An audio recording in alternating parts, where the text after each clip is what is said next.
সকাল হতে অঝোর ধারায় বৃষ্টি হচ্ছে। বৃষ্টি শিমুলের খুব প্রিয়। বৃষ্টিতে ভিজতে তার খুব ভালো লাগে, কিন্তু আজ তার গায়ে ভীষণ জ্বর। তাই জানালায় দাঁড়িয়ে বৃষ্টি উপভোগ করছে।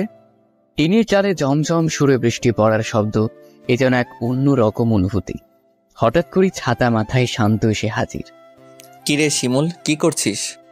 কি আর করব, জানালায় দাঁড়িয়ে বাইরের বৃষ্টি দেখছি। শান্ত শিমুলের কানে কানে বলল, বৃষ্টিতে ভিজবি? না রে, আজকে শরীরটা ভালো নেই, গায়ে ভীষণ জ্বর। তাহলে তো বাইরে গিয়ে লাভ নেই, চল ঘরে বসে কিছু খেলি। কি খেলা যায়? তোদের ঘরে লুডো আছে? আছে তো। তাহলে চল বসে লুডো খেলা যাক। এরপরই দুজনে মিলে বসে পড়ে লুডো খেলতে। শিমুল আর শান্ত দুজনেই স্থানীয় একটি স্কুলে 10ম শ্রেণীতে পড়ে। শিমুলের বয়স 15 আর শান্ত 17। শান্ত এর আগে 2বার ক্লাস 8 ফেল করেছে। নাম তার শান্ত হলেও সে মোটেও শান্ত নয়। তার চরিত্র তার নামের বিপরীত। সারাদিন তার উপর অশান্তি ভর করে থাকে। সকাল হোক কিংবা রাত, দুষ্টুমিতে সে সব সময় পাকা হাত। লুকিয়ে মানুষের ঘরের চালে ঢিল মারা, এলাকার বোকা ছেলেদের পেছনে লাগা, খামাখাই কারোর সাথে ঝগড়া বেঁধে দেওয়া, রাতে ভূত সেজে মানুষকে ভয় দেখানো, এগুলো তার জন্য খুবই সাধারণ ব্যাপার। এলাকায় তাকে নিয়ে সমস্যার শেষ নেই। তার নামে নালিশ শুনতে শুনতে তার মা হাঁপিয়ে গেছেন। একমাত্র ছেলে, বাবা বিদেশ থাকেন। তার মায়ের আদরে এক প্রকার বাদর তৈরি হয়েছে সে। শিমুল আর শান্তর মধ্যে বয়সের তফাৎ থাকলেও দুজনেই খুব ভালো বন্ধু। পুকুরে গোসল করা, দূরে বেড়াতে যাওয়া, মাঠে খেলতে যাওয়া, সব কিছুতেই দুজন একসাথে থাকে। শান্তর গায়ের রং অতটা ফর্সা মনে না হলেও চেহারায় একটা মায়াবী ভাব রয়েছে। এছাড়াও তার আরো একটি গুণ রয়েছে, সে যে কাউকে সহজেই আপন করে নিতে পারে। কি যে জাদু তার 2 ঠোঁটে! তার মিষ্টি কথার ছলে পাষাণ হৃদয়েও প্রেমের ফুল ফোটে। শিমুল আর শান্ত লুডো খেলছে, আর বাইরে বৃষ্টি ঝরছে তো ঝরছেই। বৃষ্টি কমার কোনো নাম নেই। হঠাৎ করে শান্তর মা শান্তকে ডাক দিলেন। এই শান্ত, কই গেলি?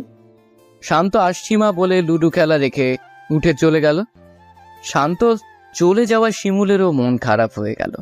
এরপর শিমুল ঘুমিয়ে পড়ল। ঘড়িতে তখন দুপুর 12টা। ঘন কালো মেঘের আড়াল থেকে উঁকি দিল দিনের সোনালী সূর্য।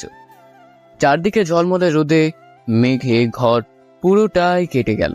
শান্ত আবারও এলো শিমুলের বাড়িতে। এসে দেখলো সে ঘুমিয়ে গেছে। শিমুলকে ঘুমিয়ে দেখে শান্ত শিমুলকে না ডেকে চলে গেল। এরপর সে ছুটে চলল খোলা মাঠের দিকে। চঞ্চল স্বভাবের শান্ত এক জায়গায় বসে থাকতে ভালো লাগে না তার। সকাল থেকে বৃষ্টি হওয়ায় মাঠে কেউ তেমন একটা আসেনি। শান্ত আবারও বাড়ি ফিরে এলো। গোসল শেষ করে দুপুরে খাবার খেয়ে কিছুক্ষণের জন্য ঘুমিয়ে গেল। বিকেলে ঘুম থেকে উঠে ফ্রেশ হয়ে আবারও মাঠের উদ্দেশ্যে রওনা হলো সে। গ্রামের পশ্চিম কোণে বিশাল একটি মাঠ। সেই মাঠে বিকেলে জড়ো হয় এলাকার সব ছেলেপেলে। সবাই মিলে খেলাধুলা করে। সন্ধ্যা হলেই আবার বাড়ি ফিরে। আজকেও শান্ত সহ এলাকার সকল ছেলে মাঠে খেলাধুলা করছিল। যখন সূর্য পশ্চিম আকাশের ঢলে পড়ল, চারদিক থেকে ভেসে এলো আল্লাহু আকবার সুরে আজানের ধ্বনি। পাখিরা যখন নেড়ে ফিরে আনন্দের গান গাইছিল, শান্তরা তখন খেলাধুলা বাদ দিয়ে যার যার ঘরের উদ্দেশ্যে রওনা হলো। শান্ত সাকিবের সাথে সাকিবের বাড়িতে গেল, কারণ সে কিছু অঙ্ক বোঝেনি। সাকিব সেগুলো তাকে বুঝিয়ে দেবে। জনশূন্য এক বিশাল মাঠের উপর দিয়ে এঁকে বেঁকে চলে গেছে রাস্তা। রাস্তার দুধারে সবুজ ধানের ক্ষেত। সাকিব আর শান্ত সেই পথ ধরেই হেঁটে চলছে। আধা ঘন্টা হাঁটতে হাঁটতে সে পৌঁছে গেল সাকিবদের বাড়ি। সেখানে যাওয়ার পর তারা দুজনে মিলে নাস্তা করলো। শান্ত মাকে ফোন করে জানিয়েছে যে সে সাকিবের বাড়িতে আছে, ফিরতে দেরি হবে। নাস্তা করার পর দুজনে মিলে পড়তে বসলো। সাকিব শান্তকে ভালো করে অঙ্ক বুঝিয়ে দিল। এরপর শান্ত যখন বাসায় ফিরতে যাবে, তখনই সাকিবের মা তাকে থামিয়ে বললেন, এসেছে যখন রাতে খেয়ে যেও বাবা। সাকিবও তাকে অনেক জোড়াজোড়ি করতে লাগলো। তাঁদের কথা মতো শান্ত সাকিবের বাড়িতে গেল। রাতে খেয়ে দে যখন বাসায় ফিরবে তখন ঘড়িতে রাত 10টা। গ্রাম এলাকা, এখানে রাত 8টা মানে গভীর রাত, সেখানে রাত 10টা মানে তো নিশি রাতের সমান। সাকিন শান্তকে এগিয়ে দিতে চেয়েছিল, কিন্তু জবাবে শান্ত বলল, আমাকে এগিয়ে দিয়ে ফেরার পথে তুই তো কাপড় ভিজিয়ে দিবি, বাদ দিয়ে আমি একাই যেতে পারবো, আমার অভ্যাস আছে। এই বলে শান্ত সাকিবদের বাড়ি থেকে বেরিয়ে এলো। বিস্তীর্ণ মাঠের মধ্যে নির্জন রাস্তা দিয়ে একাই হেঁটে চলেছে শান্ত। রাতে নীরবতা ভেঙে চারদিক কটকট করছে শান্তর হেঁটে চলার শব্দ। মাঝে মধ্যে দূর থেকে শেয়ালের ডাক শোনা যাচ্ছে। হঠাৎ করেই গাছের মগডালে কি যেন নড়ে উঠল। শান্ত ভয় পেয়ে গেল। হাতে থাকা মোবাইলের ফ্ল্যাশ লাইট জ্বালিয়ে গাছের উপরের দিকে দেখতে লাগলো। না, কিছু নেই। হয়তো বাদর কোনো এক ডালে এসে বসেছিল। শান্ত আবার পথ চলতে শুরু করলো। নির্জন একা রাস্তা দিয়ে সে হেঁটে চলেছে। হঠাৎ মনে হলো তার সামনের দিক থেকে সাদা কাপড় পরা কেউ আসছে। অনেক দূরে হওয়ায় কিছু বোঝা যাচ্ছে না। মোবাইলের ফ্ল্যাশ লাইটের হালকা আলো সেই সাদা জামার উপর পড়ে জামাটি আকাশের তারার মতো মিটমিট করতে লাগলো। শান্ত সামনে এগিয়ে চলছে সামনের দিকে, আর সাদা কাপড় পরা লোকটিও তার দিকে এগিয়ে আসছে। কাছে আসার পর সে দেখতে পেল খুব সুন্দর চেহারার একটি মেয়ে। তার পাশ দিয়ে যাওয়ার সময় তাকে সালাম দিল। সেও সালামের জবাব দিল।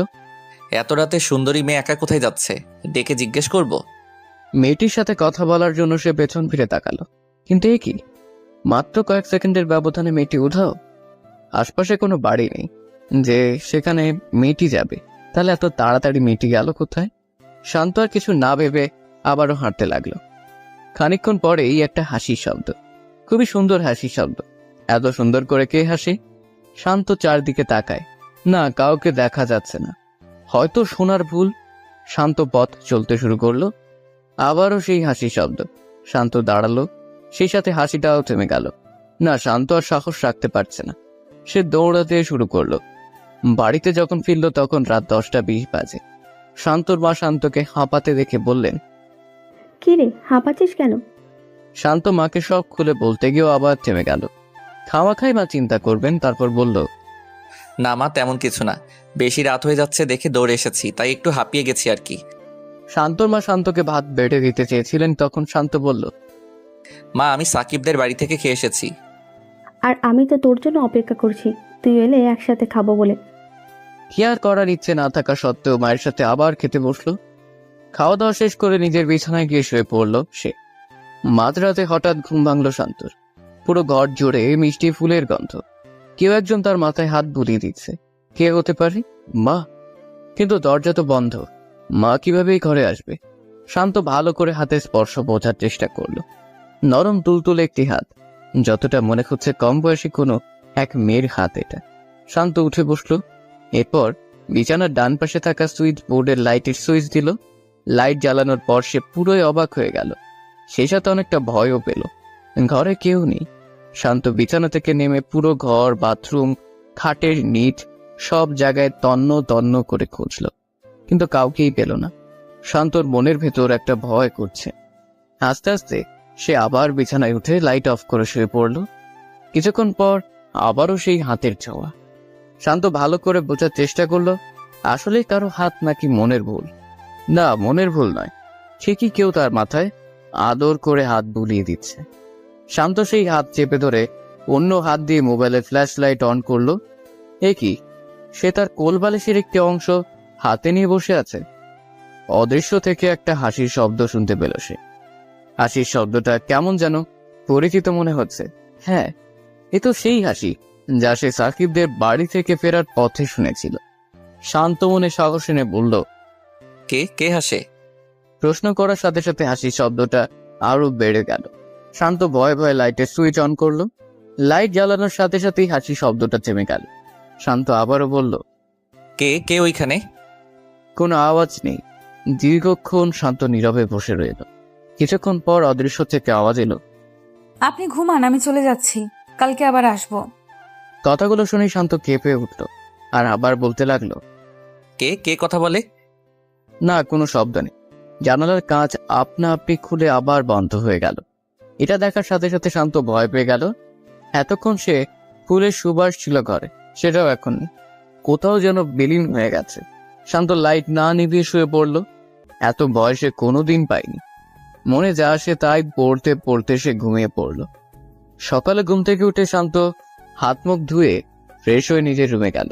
এরপর তার মা তার জন্য নাস্তা নিয়ে এলেন। নাস্তা খেয়ে সে স্কুলের জন্য তৈরি হতে লাগলো।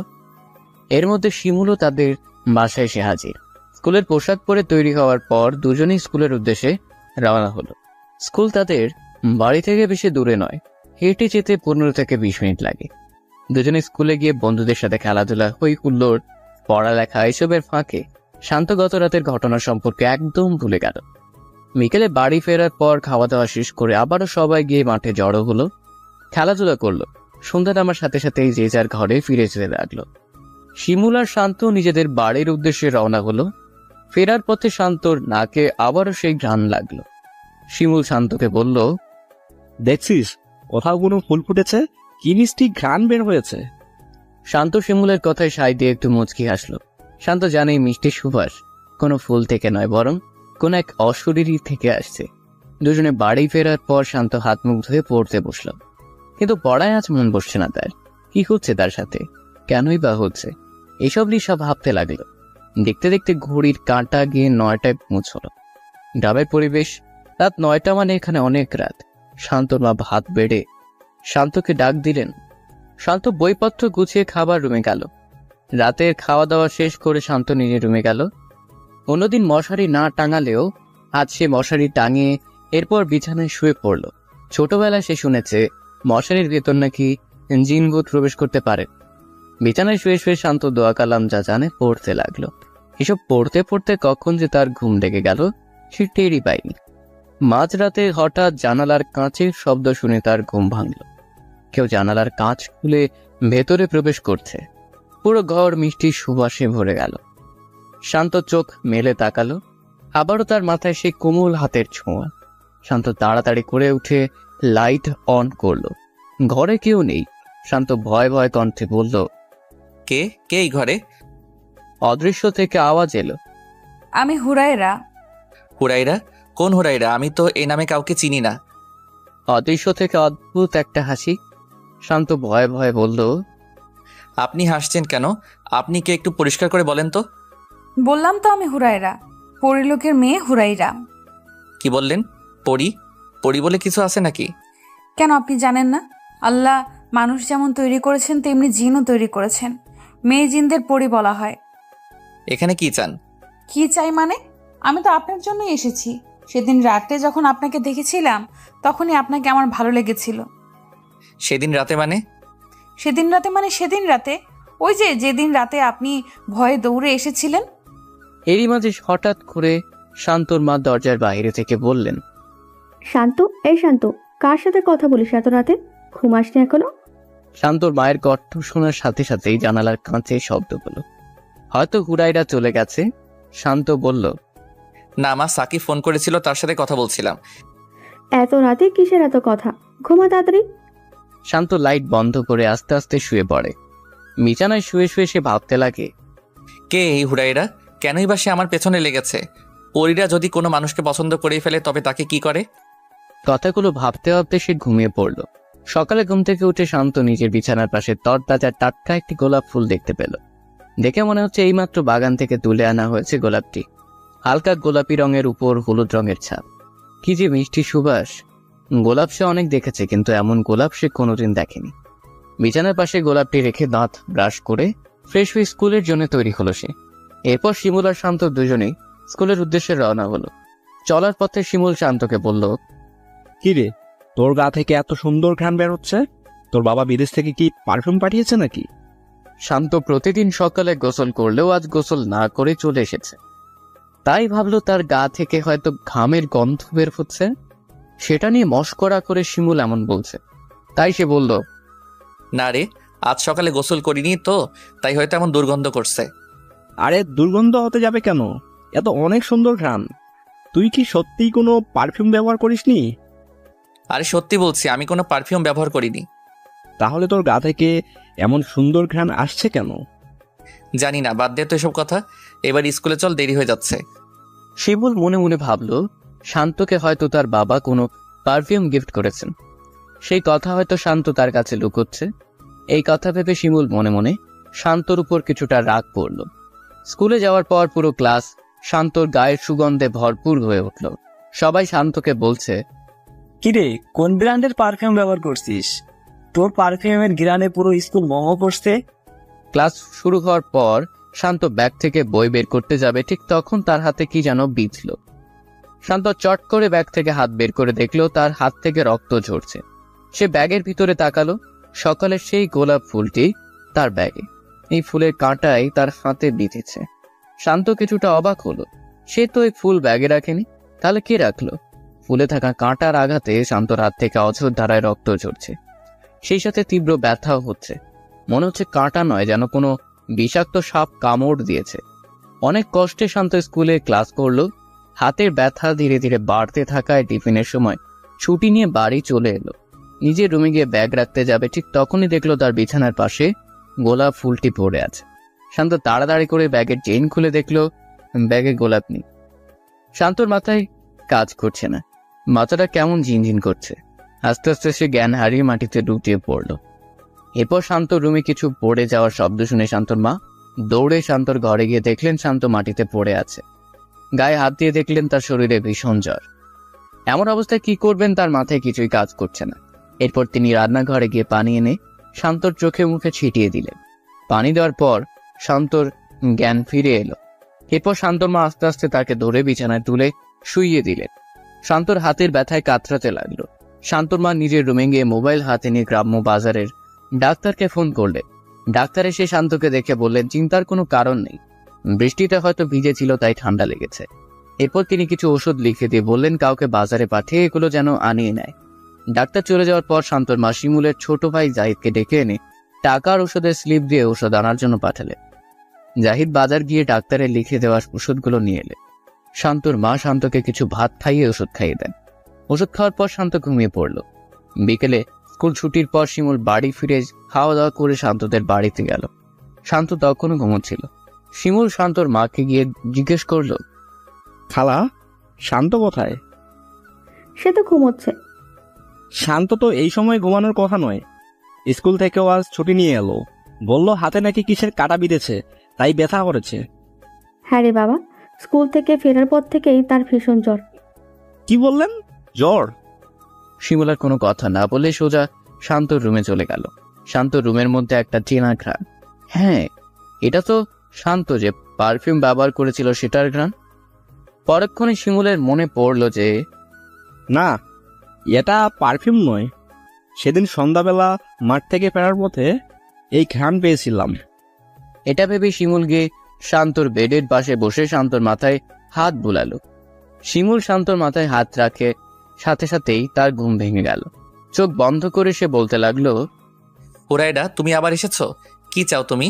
তোমার দেওয়া ফুলের কাঁটা আমার হাতে বিঁধে অনেক ব্যথা করছে। শিমুল শান্তর মাথায় হাত বোলাতে বোলাতে বলল, কি রে শান্ত, কি আজে বাজে বকছিস? কে তোকে ফুল দিয়েছে? আর এই হুরাইরা ইবাকে?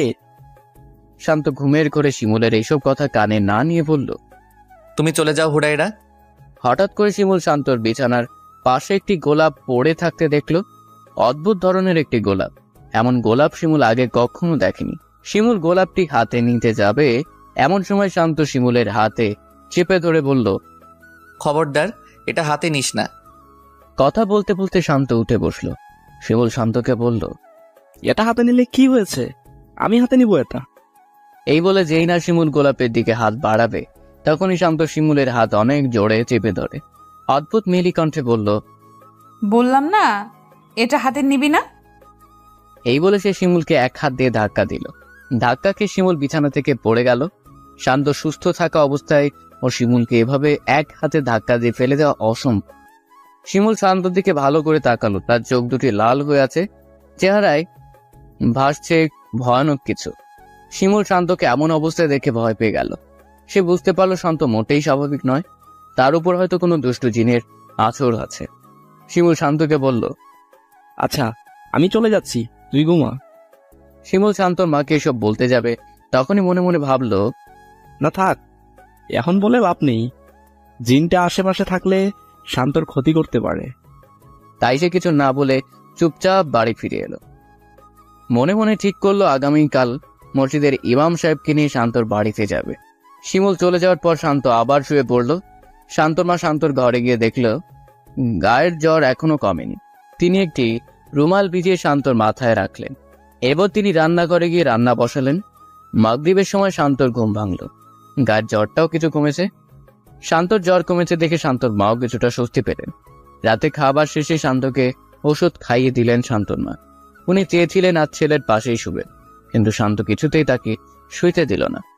এরপর তিনি বললেন, আচ্ছা, আমি আমার রুমে যাচ্ছি, তবে তুই দরজা ভেতর থেকে বন্ধ করিস না কিন্তু। এই বলে শান্তর মা নিজের রুমে চলে গেলেন। আর এইদিকে হঠাৎ করে মাঝরাতে শান্তর ঘুম ভেঙে গেল। ঘুম ভাঙার পর শান্ত দেখলো তার মাথার পাশে কেউ একজন বসে আছে। ডিম লাইটের হালকা আলোয় পুরো বোঝা যাচ্ছে না, তাই সে লাফ দিয়ে উঠে এই লাইটের সুইচ দিল। লাইট জ্বালানোর পর সে যা দেখলো তার জন্য সে মোটেই প্রস্তুত ছিল না। তার বিছানায় মাথার পাশটাতে বসে আছে অসাধারণ সুন্দর একটি মেয়ে। এত সুন্দর মেয়েকে সে কোনোদিন দেখেনি। মেয়েটিকে দেখার পর সে তার হাতের ব্যথার কথা একেবারেই ভুলে গেল। কিছুক্ষণ তার দিকে এক দৃষ্টিতে তাকিয়ে রইল সে। মায়াবী হরিণী দুই চোখ, সরু নাক, হালকা গোলাপি চিকন দুই ঠোঁট, দুধে আলতা ফর্সা গাল, সাদা গাউন পরায় মেয়েটিকে অদ্ভুত সুন্দর লাগছে, যেন স্বর্গীয় কোনো পরী নেমে এসেছে তার ঘর। মেয়েটি শান্তকে এক দৃষ্টিতে তাকিয়ে থাকতে দেখে মেয়েটি বলল, কি ভয় পেয়ে গেলি নাকি? কাঁপা কাঁপা কণ্ঠে শান্ত জিজ্ঞেস করলো, কে আপনি? আর এত রাতে আমার ঘরে কি করছেন? মেয়েটি শান্ত প্রশ্ন শুনে হাসতে হাসতে বলল, এ মা, এত তাড়াতাড়ি আমাকে ভুলে গেলেন? আমি হুরাইরা, পরিলোকের মেয়ে হুরাইরা। আপনি কেন বারবার আমার কাছে আসেন? বললাম তো, তোমাকে আমার খুব ভালো লাগে, তাই তোমাকে নিয়ে আমি পরিলোকে যেতে চাই। কিন্তু আমার তোমাকে একদম ভালো লাগে না। কথা বলতে বলতে হঠাৎ শান্ত হাতে ব্যথা অনুভব করলো। তখন সে হুরায়রাকে বলল, তুমি কেন আমাকে এই বিষাক্ত গোলাপ দিয়েছ? এই গোলাপের কাঁটা হাতে বিঁধে আমার আজ এই করুণ অবস্থা। হুরায়রা এক রহস্যজনক হাসি হেসে বলে, কি বললে? বিষাক্ত গোলাপ? এই গোলাপ আমাদের পরিলোকের সবচেয়ে উৎকৃষ্ট গোলাপ। আমরা এই গোলাপের গন্ধ গায়ে মাখি, তাই আমাদের শরীর থেকে সুন্দর ঘ্রাণ পাওয়া যায়। উৎকৃষ্ট না ছাই, তোমার গোলাপ তোমার কাছেই রাখো। এই বলে শান্ত গোলাপটি হুরায়রার দিকে ছুঁড়ে মারল। শান্তর গোলাপ ছুঁড়ে ফেলায় হুরায়রা রাগ করে বলল, দেখো, তুমি কিন্তু আমার ভালোবাসাকে অপমান করছো। এটা কিন্তু আমি সহ্য করব না। ভালোবাসা না কচু? মানুষের সাথে পরীদের কোনো ভালোবাসার সম্পর্ক হতে পারে না। কেন পারে না? অবশ্যই পারে। আমাদের পরিলোকে এমন অনেক মানুষ আছে যাদেরকে পরীরা তুলে নিয়ে গেছে। আমিও তাদের যেদিন প্রথম দেখেছিলাম সেদিন চেয়েছিলাম তোমাকে তুলে নিতে। আমি তখন ওই গাছেই বসেছিলাম, কিন্তু গাছের থেকে যখন উড়াল দিলাম তখন গাছের ডালের শব্দ পেয়ে তুমি যখন উপরের দিকে লাইট ধরলে তখনই বুঝেছিলাম তুমি খুবই সাহসী। আর সাহসী লোকেদের পরিলোকে নিয়ে যাওয়া মানেই তাদের নির্ঘাত মৃত্যু। সেই কারণেই তোমাকে তুলে না নিয়ে ভাবলাম তোমাকে আস্তে আস্তে বুঝিয়ে নিয়ে যাব। অনেক হয়েছে, তুমি এখন যাও তো, আমার ভালো লাগছে না। আমি ঘুমাবো। আর তোমাকে তো আমি ভালোবাসিনি, তাহলে আমি কেন পরিলোকে যাব? তুমি আমাকে ভালোবেসেছো, তুমি পরিলোক ছেড়ে এই মর্তলোকে আসো। আমি যদি পরিলোক ছেড়ে মর্তলোকে আসি তবে পরীরা আমাকে যে কোনো উপায় খুঁজে বের করবে আর আমাকে এবং তোমাকে মেরে ফেলবে। ভালোবেসে মরতে কি তুমি ভয় পাও? হুমেরা বুঝতে পারলো এই পাকাপোক্ত ছেলের সাথে সে কথায় পেরে উঠবে না, তাই সে বলল, তুমি এখন ঘুমাও, কালকে তোমার জন্য নতুন এক উপহার নিয়ে আসবো। তুমি না আসলে আমি খুশি, আর এটাই আমার সবচেয়ে বড় উপহার। হুমায়রা রাগ করে শান্তর দিকে তাকিয়ে কিছু বলতে চাচ্ছিল কি ভেবে কিছুই না বলে অদৃশ্য হয়ে গেল। হুমায়রা চলে যাওয়ার পর শান্ত আবারও শুয়ে পড়ল। গায়ের জ্বর কমলেও হাতের ব্যথা কিছুতেই কমছে না। তারপর লাইটের সুইচ অফ করে শান্ত আবারও শুয়ে পড়ল। কিছুতেই ঘুম আসছে না। একেই তো হাতে ব্যথা, তার উপরে পরীটা বড্ড জ্বালাতন করছে। যদি সে পরী না হয়ে মানুষ হতো তাহলে সে তাকে সাদরে গ্রহণ করত, কিন্তু মানুষ হয়ে পরীর সাথে প্রেম অসম্ভব। তার ডাকে সাড়া দেওয়া মানে সারা জীবনের জন্যই দুনিয়া ছেড়ে পরিলোকে চলে যাওয়া। এটা মৃত্যুর চেয়ে বা কম কিসে? বিছানায় শুয়ে শুয়ে ভাবতে লাগলো শান্ত। এইসব কথা ভাবতে ভাবতে ঘুমে তার দু চোখ বন্ধ হয়ে এলো।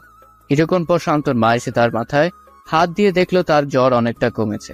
ছেলেটা জ্বর কমতে শুরু করেছে দেখে তিনি অনেকটা চিন্তামুক্ত। এরপর তিনি আবারও নিজের রুমে গিয়ে শুয়ে পড়লেন।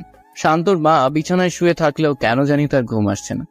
বিছানার এপাশ ওপাশ করতে করতেই রাত পার হয়ে গেল। ভোর হতেই মসজিদের মিনার হতে ভেসে এলো আজানের সুমধুর ধ্বনি।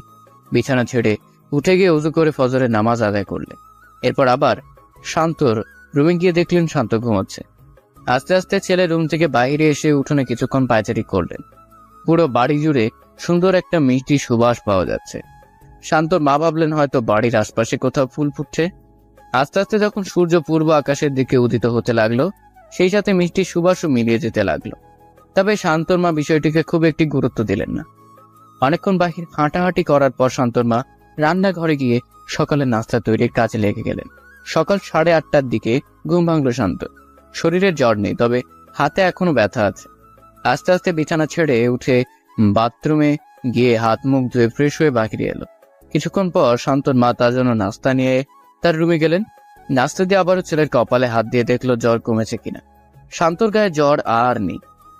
গতকাল শিমুল এসেছিল, সে বলল তোর হাতে নাকি কিসের কাঁটা বিঁধেছে, দেখি তো কোন হাতে। শান্ত মায়ের দিকে তার বা হাত বাড়িয়ে দিয়ে বলল। এই হাতের আঙুলে। শান্তর মা ছেলের আঙ্গুলের দিকে তাকাতেই আঁতকে উঠলেন। হাতের আঙ্গুলের যেখানে কাঁটা বিঁধেছে সেখান থেকে হাতের রং নীল হয়ে আস্তে আস্তে উপরের দিকে আসছে। শান্তর মা তাড়াতাড়ি উপরে গিয়ে ডাক্তারকে ফোন করলেন। ডাক্তার এসে শান্তর আঙ্গুল দেখে বললেন, হয়তো কাটা তার হাতের রগের মধ্যে বিঁধেছে। ভালো হবে আপনি তাকে ভালো কোনো হাসপাতালে নিয়ে দেখা। হাতে ইনফেকশন হলে তারা বুঝতে পারবে। শান্তর মা ডাক্তারের কথা শুনে চিন্তিত হয়ে পড়লেন। ডাক্তারকে বিদায় দেওয়ার পর তিনি শান্তর বাবাকে ফোন দিলেন। শান্তর বাবা সব শুনে বললেন, আচ্ছা, তুমি চিন্তা করো না, আমি এখন কিছু টাকা পাঠাচ্ছি, আর আজাদকেও বলে দিচ্ছি তোমার যা টাকা লাগবে তার কাছ থেকে নিও। আজাদ হচ্ছেন শান্তর বাবার চাচাতো ভাই। গ্রামের বাজারে তার বড় একটি দোকান আছে। আশপাশের গ্রামের অনেক মানুষ তার দোকান থেকে খরচাপাতি নেয়। বড় দোকান হওয়ায় কাস্টমার বেশি থাকে। প্রতি মাসে 1 থেকে 1.5 লাখ টাকা আয় করে সেই দোকান থেকে। শান্ত বাবা মায়ের একমাত্র ছেলে। শান্ত জন্মের সময় তার মায়ের একটি সমস্যা হয়ে যায়, যার ফলে উনি বাচ্চা জন্ম দেওয়ার ক্ষমতা চিরতরে হারিয়ে ফেলে। তবে এই একটি ছেলে নিয়েই উনারা সন্তুষ্ট। একমাত্র ছেলে, অল্প কিছু হলেই তাই বাবা মা চিন্তিত হয়ে পড়ে। শান্তর মা শান্তকে নিয়ে হাসপাতালে যাওয়ার জন্য তৈরি হচ্ছেন। এর মধ্যে শিমুল মসজিদের ইমাম সাহেবকে নিয়ে হাজির হলো। শিমুলকে শান্তর মা আলাদা করে ডেকে নিয়ে বললেন, কি রে, মসজিদের ইমাম সাহেবকে নিয়ে এসেছিস কেন? শিমুল শান্তর মাকে গতকাল বিকেলে ঘটে যাওয়া সব ঘটনা খুলে বলল, কিন্তু শান্তর মা মোটেই এসব বিশ্বাস করতে চাইছেন। শিমুল শান্তর মাকে বলল, আচ্ছা আন্টি, আমাকে একটু সময় দেন, আমি সবকিছু প্রমাণ করছি। এরপর শিমুল ইমাম সাহেবকে নিয়ে শান্তর রুমের দিকে গেল। ইমাম সাহেব আর শান্তর মাকে রুমের বাইরে রেখে শান্ত একাই গেল রুমের ভেতর। শান্ত তখন হাসপাতালে যাওয়ার জন্য তৈরি হচ্ছিল। শিমুল রুমে গিয়ে জিজ্ঞেস করলো, কিরে শান্ত, কি খবর? শান্ত জবাব দিল, কি আর খবর, হাতের ব্যথায় অবস্থা খারাপ। এখন মায়ের সাথে হাসপাতালে যাওয়ার জন্য তৈরি হচ্ছি। শিমুল শান্তর সাথে কথা বলছে আর মনে মনে শান্ত রুমে সেই গোলাপটি খুঁজছিল। হঠাৎ সে রুমের কর্নারে পড়ার টেবিলের নিচে গোলাপ ফুলটি দেখতে পেল। শান্ত রাতে এটা হুড়ায়রার দিকে ছুঁড়ে মেরেছিল, তাই টেবিলের নিচে পড়ে আছে ফুলটি। শিমুল গোলাপের দিকে তাকিয়ে বলল, কিরে, এত সুন্দর গোলাপ টেবিলের নিচে ফেলে রেখেছিস কেন? এই বলে শিমুল যেই না গোলাপ হাতে নিতে যাবে তখনই শান্ত মেলি কণ্ঠে চেঁচিয়ে উঠে বলল, এই, তোকে না গতকাল বলেছি এই গোলাপে হাত দিবি না, তবে কেন বারবার হাত দিচ্ছিস? এই বলে শান্ত এক লাফে বিছানার উপর দিয়ে গিয়ে কর্নারে শিমুলের পাশে দাঁড়ালো। ইমাম সাহেব আর শান্তর মা সব ঘটনা বাইরে থেকে দেখছিলেন। শান্ত শিমুলকে মারতে উদ্যত হলো। তখনই শিমুল বলল, প্লিজ বন্ধু, ভুল হয়ে গেছে, আর ছুঁইব না এই গোলাপ। কিন্তু শান্ত কিছুতেই শান্ত হচ্ছিল না। অনেক কষ্টে শিমুল শান্তর হাত থেকে বেঁচে বাইরে বেরিয়ে এলো। এরপর ইমাম সাহেব আর শান্তর মাকে নিয়ে তারা অন্য কামরায় চলে গেল। ইমাম সাহেব বললেন, দেখো, শান্তর যে অবস্থা দেখলাম তাতে আমার ধরার কিছু করা সম্ভব নয়। ভালো একজন দিন সাধকই পারবেন শান্তকে এই ছায়া থেকে বাঁচাতে। শান্তর মা বললেন, কিন্তু জিন সাধক কোথায় পাবো? ইমাম সাহেব বললেন, আমার জানাশোনা একজন জিন সাধক আছেন, আমি তার নাম্বার দিচ্ছি, আপনারা আজকের মধ্যেই তাকে নিয়ে আসার চেষ্টা করেন। এরপর ইমাম সাহেব সেই জিন সাধকের নাম্বার দিয়ে শান্তদের বাড়ি থেকে বিদায় নিল। ইমাম সাহেব চলে যাওয়ার পর শান্তর মা ইমাম সাহেবের দেওয়া নাম্বারে ফোন দিয়ে কথা বলেন। সবকিছু শুনে উনি শান্তর মায়ের কাছ থেকে তাদের বাড়ির ঠিকানা নিয়ে বিকেলে আসার আশ্বাস দিলেন। শান্তর মা ফোন রেখে আবারও শান্তর ঘরের দিকে গেলেন। শান্তর মাকে দেখার পর বলল, মা, আমি রেডি হয়ে গেছি, হাসপাতালে যাবে না? তোর বাবা টাকা পাঠাননি এখনো, টাকা পাঠালে বিকেলে যাব। এই বলে তিনি আবারও ছেলের হাতের আঙ্গুলের দিকে তাকালেন। আঙ্গুলের নীল রেখাটি আগে যে অবস্থানে ছিল তার চেয়ে 2 ইঞ্চি উপরের দিকে উঠে এসেছে। শান্তর মা কি করবেন কিছুই বুঝতে পারছেন না। আঙ্গুলের নীল রেখাটি ক্রমশ উপরের দিকে উঠছে। এটা কেন হচ্ছে? হাসপাতালে ডাক্তারের কাছে যাবেন নাকি জিন সাধক আসার আগ পর্যন্ত অপেক্ষা করবেন? অনেক ভেবেচিন্তে তিনি মনে মনে ঠিক করলেন, আঙুলের জন্য ডাক্তার দেখাই। হতে পারে কাঁটা আঙুলের রগে বিঁধেছে, যার ফলে রগে কোনো ইনফেকশনের সৃষ্টি হয়েছে। এরপর তিনি শান্তকে বললেন, তোর হাতের আঙুল তো দেখছি সময়ে সময়ে খারাপের দিকে যাচ্ছে। আমার মনে হয় ঘরে যে কয়টা টাকা আছে সেগুলো নিয়ে হাসপাতালে যাই, পরে লাগলে না হয় তোর আজাদ চাচার কাছ থেকে ধার নিব। শান্ত মায়ের কথায় সম্মতি জানান। এরপর তিনি ঘরে গিয়ে বোরখা পরে শান্তকে নিয়ে হাসপাতালের উদ্দেশ্যে রওনা হলো। সাথে শিমুলও ছিল। হাসপাতালে যাওয়ার পর ডাক্তার ভালো করে শান্তর হাত দেখলেন। এরপর কিছু পরীক্ষা লিখে দিয়ে বললেন সেগুলো করানোর জন্য। শান্তর মা সেগুলো পরীক্ষা করার জন্য একটি ডায়াগনস্টিক সেন্টারে গেলেন। সেখানে শান্তর হাত পরীক্ষা করার পর তারা বলল পরের দিন সকালে সে রিপোর্ট নিতে। সকাল থেকে এখন পর্যন্ত শান্তর হাতের নীল রেখা 2 ইঞ্চি উপরে উঠে গেছে।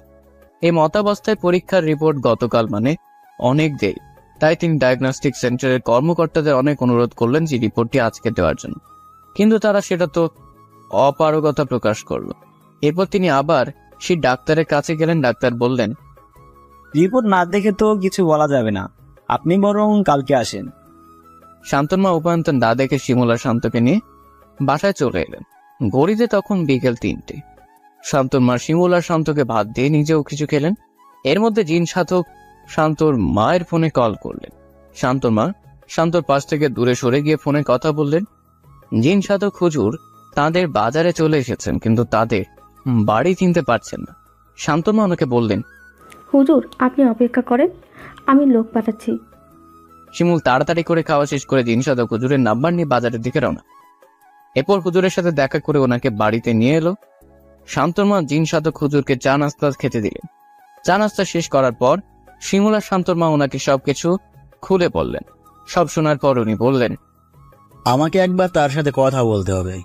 শিমুল বলল, হুজুর শান্ত এমনিতেই নর্মাল থাকে, শুধুমাত্র এই গোলাপ ফুল ছুঁতে গেলেই সে অস্বাভাবিক আচরণ শুরু করে। হুজুর বললেন, ঠিক আছে, আমি বিষয়টা দেখছি। তারপর তিনি শান্তর রুমে গিয়ে প্রবেশ করলেন। শান্তনাকে দেখে দাঁড়িয়ে সালাম দিল। ওই সালামের জবাব দিয়ে বললেন, বসো। শান্ত আবারও নিজের বিছানায় বসলো। তারপর উনি তাকে জিজ্ঞেস করলেন, তোমার নাম কি? আমার নাম জুবাইর আহমেদ শান্ত। তুমি কি করো? পড়ালেখা করি। ভালো।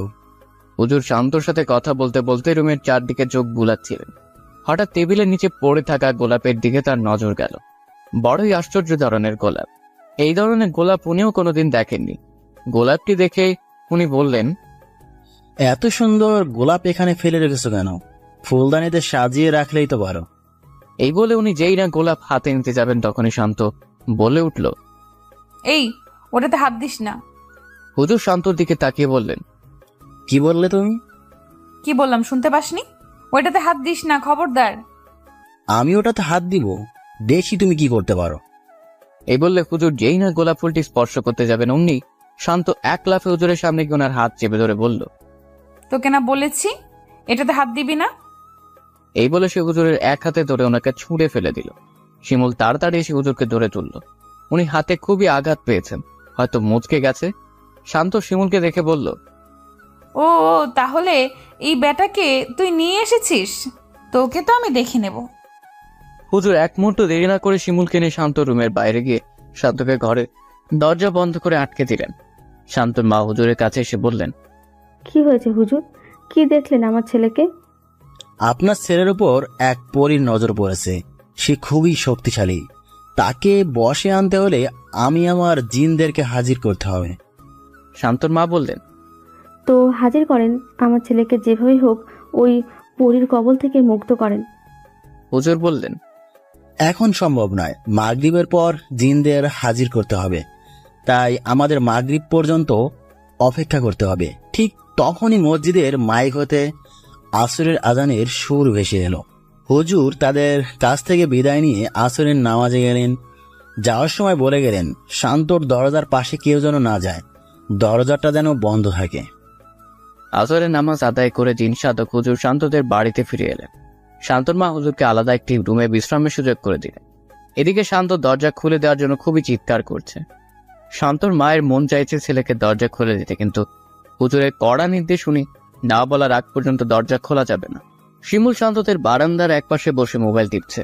সবাই অপেক্ষায় আছে কখন মাগরিবের আজান হবে। শান্তর মা হুজুরের জন্য সামান্য নুডলস আর হালকা কিছু নাস্তার ব্যবস্থা করলেন।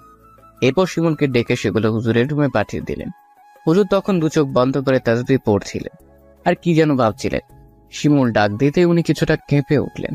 শিমুল হুজুরের দিকে নাস্তা এগিয়ে দিয়ে বলল, হুজুর খালা পাঠিয়েছেন এগুলো?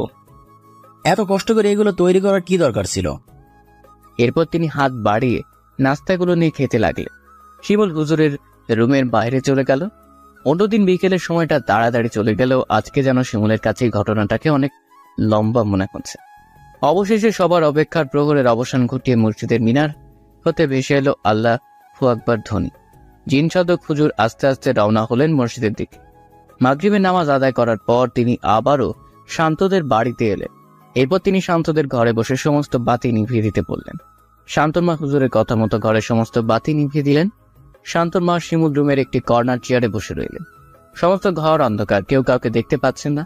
নীরব নিস্তব্ধ চারদিক, শুধুমাত্র হুজুরের কণ্ঠে গুনগুনে কিছু পড়ার শব্দ পাওয়া যাচ্ছে। হঠাৎ করে দরজার মধ্যে একটা শব্দ হলো। হুজুর তখনই বললেন, আয়দারুস, তুমি এসেছো? হ্যাঁ জনাব, আমি এসেছি।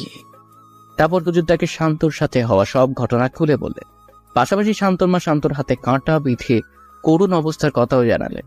জিনটি সব শুনে বলল, হুজুর, আমি আপনার দেহের সাথে মিশে যাচ্ছি। তারপর আপনি শান্তর ঘরে যাবেন, গিয়ে তার সাথে কথা বলবেন। আমি আপনার মধ্যে থেকেই সবকিছু পরখ করব। এরপর জিন আয়দারুস হুজুরের দেহের সাথে মিশে গেল। হুজুর বললেন, ঘরের বাতিগুলো জ্বালাও। হুজুরের কথা মতো শান্তর মা ঘরের বাতি জ্বালালেন। বাতি জ্বালানোর পর হুজুর আস্তে আস্তে হেঁটে চললেন শান্তর ঘরের দিকে। শান্তর ঘরের সামনে গিয়ে শান্তর ঘরে দরজা খুলে ভেতরে প্রবেশ করলেন। দরজা বন্ধ করে দেওয়া শান্ত অনেকক্ষণ ডাকাডাকি করে শেষে ঘুমিয়ে পড়েছিল। হুজুর গিয়ে তার বিছানায় বসে তার মাথায় হাত বোলালেন। শান্ত ঘুমের মধ্যে বলল, কে হুরাইরা এসেছো নাকি? হুজুর আস্তে আস্তে ডাকলেন, শান্ত, এই শান্ত, ওঠো বাবা। শান্ত চোখ খুলে তাকালো। হুজুরকে দেখে সে উঠে বসে হুজুরকে সালাম দিল। হুজুর সালামের জবাব দিয়ে তার অবস্থা জানতে চাইলেন। শান্ত ভালোভাবে হুজুরের সব কথা উত্তর দিল। হুজুর বুঝতে পারলেন শান্ত এমনিতে নর্মাল থাকে, তবে গোলাপটি স্পর্শ করতে গেলে তার উপর পড়ে এসে ভর করে। তাই তিনি শিমুলকে ইশারা দিলেন গোলাপটি স্পর্শ করার জন্য। শিমুল হুজুরের কথা যেই না গোলাপ স্পর্শ করতে যাবে তখনই শান্ত বলে উঠল, এই তোকে না কতবার বলেছি এই গোলাপ স্পর্শ করবি না। শিমুল ভয় পেয়ে গোলাপে আর হাত দিল না। হুজুর শান্তর হাতের কনিষ্ঠ আঙ্গুল চেপে ধরে কিছু পড়তে লাগলেন। তখনই শান্ত জোরে জোরে চিৎকার করতে লাগলো। হুজুর শান্তকে আবারও জিজ্ঞেস করলেন, তোমার নাম কি? শান্ত উত্তর দিল, আমার নাম হুরায়রা। এভাবে হুজুরের সাথে হুরায়রার কথোপকথন হতে লাগলো। তুমি কোথা থেকে এসেছো? আমি পরিলোক থেকে এসেছি। কেন এসেছো এইখানে? এই ছেলেটাকে আমার ভালো লাগে তাই। তুমি যাবে কিভাবে? আমি ছেলেটাকে সঙ্গে নিয়েই যাব। তুমি কি ভালো ভালো যাবে নাকি আমাকে কিছু করতেই হবে? শান্ত হেসে বলল, আমাকে তাড়ানোর মতো ক্ষমতা তোমার নেই, পারলে চেষ্টা করে দেখতে পারো। হুজুর হেসে বললেন, আমার সম্পর্কে তোমার ধারণা নেই, তাই তুমি এমন কথা বলছো। আমি তোমাকে বিদায় করে এই বাড়ি থেকে বিদায় নেব, তার আগে নয়। এই বলে হুজুর শান্তর কনিষ্ঠ আঙ্গুল ছেড়ে দিলেন। সাথে সাথেই শান্ত বিছানায় অচেতন হয়ে পড়ে গেল। শান্তর মা শান্তকে ধরতে যাবেন এমন সময় হুজুর থামিয়ে বললেন, এই মুহূর্তে তাকে স্পর্শ করবেন না, তাকে এই রুমে কিছু সময় একা রেখে দিন। হুজুরের কথায় সবাই শান্তকে রুমে একা রেখে চলে আসে। হুজুর আবার আগের মতোই রুমে এসে সব বাতি বন্ধ করে জিন আয়দারুসের সাথে কথা বলতে শুরু করে। জিন আয়দারুস হুজুরকে জানালো, শান্তার উপরে যে ভর করেছে সে হচ্ছে পরিলোকের মেয়ে হুরায়রা। পরীরা সাধারণত যাকে পছন্দ করে তাকে উঠে নিয়ে যায় এবং পরিলোকে তাদের গোলাম করে রাখে। তাদের অবস্থা এমন হয় যে তারা বাঁচা আর মরার মাঝখানে ঝুলতে থাকে, এক এক সীমাহীন কষ্ট। আয়দারুসের কথায় হুজুর তাকে প্রশ্ন করলেন, যদি তাই হয়ে থাকে তাহলে হুরায়রা কেন শান্তকে এখন পর্যন্ত তুলে নিয়ে যায়নি? কারণ শান্ত হচ্ছে খুবই সাহসী একটি ছেলে, আর অতি সাহসী কাউকে পরিলোকে সহ্য করা হয় না। তারা তাদের মেরে ফেলে, আর তাই হুরায়রা চাচ্ছে শান্তকে অন্যভাবে পরিলোকে নিয়ে যেতে। অন্যভাবে মানে কিভাবে? হুরায়রা যে আপনাকে বলল তাকে তাড়ানোর ক্ষমতা আপনার নেই। সে এমনি এমনি একথা বলেনি। সে এখানে বিরাট এক কৌশল করেছে। আপনি যতই তাবিজ দেন আর যাই করেন তার কিছুই করতে পারবেন না। সে কি এমন কৌশল করেছে এখানে? শান্তর রুমে যে গোলাপ দেখেছেন ওটাই হচ্ছে তার কৌশলের মূল। এটা সাধারণ কোনো গোলাপ নয়, এটা পরিলোকের অতি মূল্যবান গোলাপ। পরীরা এই গোলাপের ঘ্রাণ খুবই পছন্দ করে। সেই সাথে এই গোলাপের আরেকটি ক্ষমতা আছে। এই গোলাপে আছে এক ধরনের বিষ যা যে কোনো মানুষকে ধীরে ধীরে জিনে পরিণত করতে পারে। শান্তর মা জিনের কথা শুনে বললেন, আমার ছেলের হাতে তো এই ফুলের কাঁটা বিঁধেছে। জিন আয়দারুস বলল, হ্যাঁ, এই ফুলের কাঁটা তার হাতে বিঁধেছে, আর এই কাঁটার বিষ আগামী 1 সপ্তাহে তার পুরো শরীরে ছড়িয়ে পড়বে। সেই সাথে সে জিনে পরিণত হবে। আয়দারুসের কথা শুনে শান্ত মা কাঁদতে শুরু করলেন। তিনি হুজুরকে বললেন, হুজুর, যত টাকা লাগে দিব, আমার ছেলের দিকে এই বিপদের হাত থেকে বাঁচান। দেখেন, আমি তো আর বাঁচানোর মালিক নই, বাঁচানোর মালিক আল্লাহ। আমি তো উসিলায় মাত্র। আমি আমার দিক থেকে সর্বোচ্চ চেষ্টা করব। এরপর তিনি আয়দারুসকে বললেন, যদি ওই গোলাপ নষ্ট করে ফেলা হয় তবে কি শান্তকে বাঁচানো যাবে? ওই গোলাপ নষ্ট করা মানে সমস্যার সমাধান নয়। গোলাপ থেকে শান্তর শরীরে যে বিষ গিয়েছে সে বিষ বের করতেই হবে। এই বিষ বের করার জন্য একমাত্র পরিলোকের পরীরাই আমাদের সহযোগিতা করতে পারে জনাব। পরীরা কি আমাদের সাহায্য করবে? আমার পরিচিত একজন পরী আছে, সে আমার খুব ভালো বন্ধুও। তাকে বলে দেখতে পারি। আজ রাতে আমি তার সাথে কথা বলবো। যদি সে রাজি হয় তবে কালকে তাকে নিয়ে আসবো। আমি আজ বিদায় নিলাম। তবে হ্যাঁ, শান্তকে আজ রাত 12টার পর থেকে ফজর পর্যন্ত কড়া পাহারায় রাখবেন। যেহেতু পরী হুজুরকে দেখেছে তাই সে শান্তকে এখান থেকে সরানোর চেষ্টা করতে পারে। এই বলে জিন আয়দারুস বিদায় নিল। জিন বিদায় নেওয়ার পর শিমুল আবারও ঘরের বাতি জ্বালালো। শান্তর মাকে খুবই বিষণ্ণ দেখাচ্ছে। এরই মধ্যে এশার আজান হলো। হুজুর কয়েকটি তাবিজ লিখে বললেন এগুলো শান্তর ঘরের সব দরজা জানালায় লাগিয়ে দিবেন। এতে করে পরী শান্তকে নিয়ে কোথাও যেতে পারবে না। এরই মধ্যে মসজিদের মিনার হতে এশার আজানের সুর ভেসে এলো। হুজুর শান্তর মায়ের কাছ থেকে বিদায় নিয়ে বললেন, আজকে তাহলে আমি আসি, আগামীকাল মাগরিবের পর আবার আসবো। শান্তমা শিমুলের হাতে 1000 টাকা দিয়ে বললেন, হুজুরকে এগিয়ে দিয়ে আয়, আর এই টাকাগুলো হুজুরকে দিয়ে দিস। শিমুল শান্তর এমন পরিস্থিতি দেখার পর ভয় একদম শেষ। তারপর হুজুরকে এগিয়ে দিতে হবে। সে কোনো রকমে তার বাড়ি পর্যন্ত হুজুরের সাথে এসে হুজুরকে বড় রাস্তার পথ দেখিয়ে দিয়ে হুজুরের হাতের মধ্যে 1000 টাকার নোট বুঝিয়ে দিয়ে দৌড়ে নিজের ঘরে চলে গেল। গ্রামের অন্ধকার আঁকা বাঁকা রাস্তার কিনার ঘেঁষে মোবাইলের লাইটের আলোয় হাঁটতে শুরু করলেন জিন সাধক হুজুর। গন্তব্য বড় রাস্তা। গ্রামের পরিবেশ তাই এসার সময় হওয়ার সাথে সাথে চারদিকে একদম নীরব হয়ে গেছে। নিজন রাস্তা দিয়ে হেঁটে চলেছেন জিন সাধক হুজুর। হঠাৎ করেই তার পাশ দিয়ে কিছু একটা যেন খুব দ্রুত উড়ে চলে গেল। জিন সাধক হুজুর বুঝতে পারলেন হয়তো ওই পরিচয় তার কোনো ক্ষতি করার চেষ্টা করছে। তাই তিনি আয়দারুসকে ডাকতে যাবেন। তখনই আয়দারুস বলল, হুজুর, আমাকে ডাকতে হবে না। আমি জানি ওই পরী যে কোনো সময় আপনার ক্ষতি করতে পারে, তাই আমি আপনার সাথেই আছি। আয়দারুসের কথায় হুজুর নিশ্চিন্ত হলেন। এরপর তিনি আবারও পথ চলতে শুরু করলেন। কিছু দূর পথ হেঁটেই হুজুর পৌঁছে গেলেন বড় রাস্তা। অনেকক্ষণ দাঁড়িয়ে থাকার পর একটা গাড়ি পেলেন। সেই গাড়িতে চড়েই তিনি বাড়ির উদ্দেশ্যে রওনা হলেন। শান্তর মা শান্তর বাবার সাথে ফোনে কথা বলছিলেন। শান্তর সাথে ঘটে যাওয়া সব ঘটনা শান্তর বাবাকে তিনি খুলে বললেন। শান্তর বাবা এসব ভূত প্রেত জিন পড়ি এগুলোতে একটু কম বিশ্বাস করেন। তিনি শান্তর মাকে বললেন, এইসব রেখে ছেলে ভালো ডাক্তার দেখাও। কোথাকার কোন ভণ্ড হুজুরদের দেখাবে এসো। কি করতে কি করবে সে তার ঠিক নাই। শান্তর বাবার কথা বিপরীতে শান্তর মা শুধু হ্যাঁ বাচক জবাব দিয়ে ফোন রেখে দিলেন।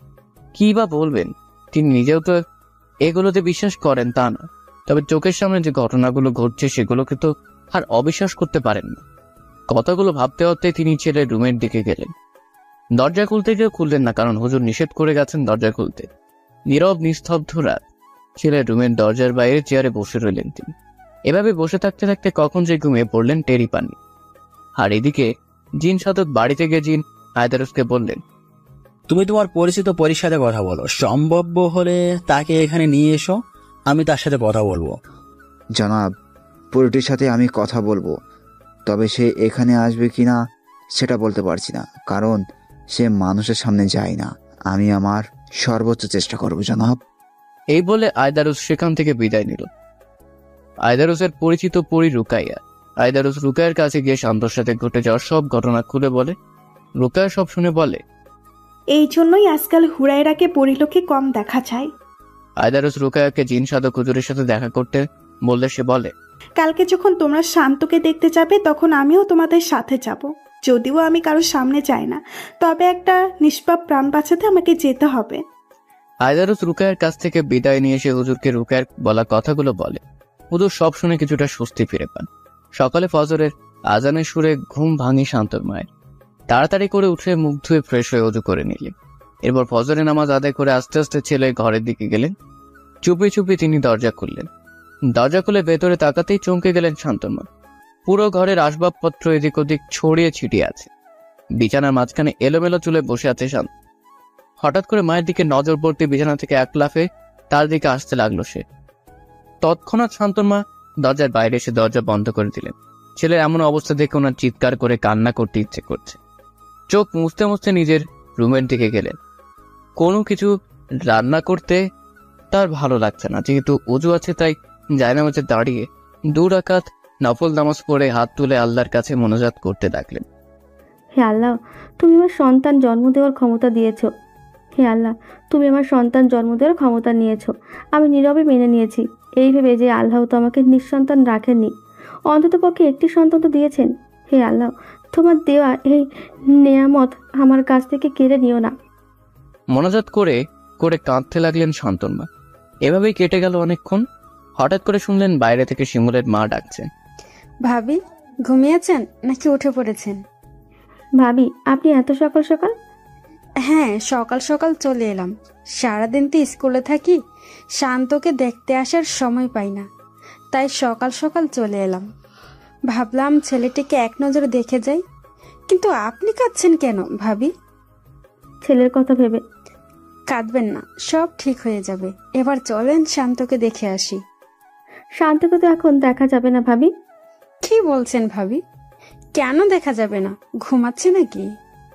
না, ঘুমাচ্ছে না, কিন্তু সে খুবই পাগলামি করছে। আমি গিয়েছিলাম তার রুমে, সে আমার দিকে তেড়ে এসেছিল।